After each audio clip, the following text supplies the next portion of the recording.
Hello everyone, আজ আমি চলেছি সরলপাড়ায়। আমাদের প্রতিবেশী আসাম রাজ্যের কোকরাঝাড় জেলার একটি জনপ্রিয় এবং খুবই প্রসিদ্ধ জায়গা হচ্ছে সরলপাড়া। আমরা সলসলাবাড়ি এবং বারোবিশা পেরিয়ে পৌঁছে গিয়েছি আসাম রাজ্যে। এখান থেকে শুরু সরলপাড়ার রাস্তা, প্রায় 35 কিলোমিটার।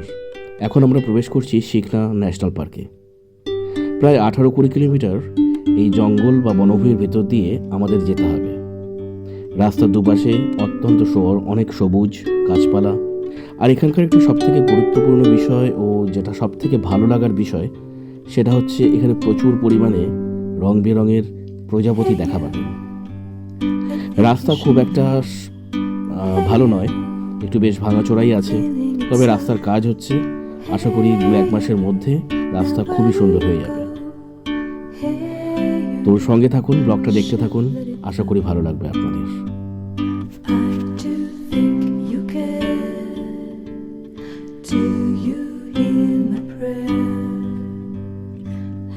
দুপাশে চোখ জুড়ানো সবুজ দেখতে দেখতে মেইন রাস্তা থেকে প্রায় 35 কিলোমিটার ভেতরে চলে এসেছি আমরা সরলপাড়ায়।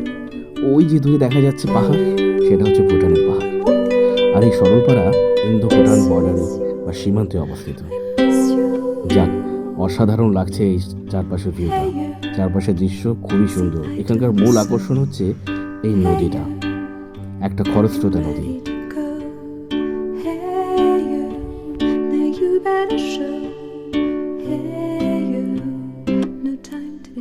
সাধারণত শনি এবং রবিবার প্রচণ্ড ভিড় হয় এই সরলপাড়া পিকনিক স্পটে। আপনারা আসতে পারেন। আর এখানে রয়েছে একটি মাত্র হোমস্টে। সেই হোমস্টের নাম্বার আমি ভিডিও শেষে দিয়ে দেবো। I hear you.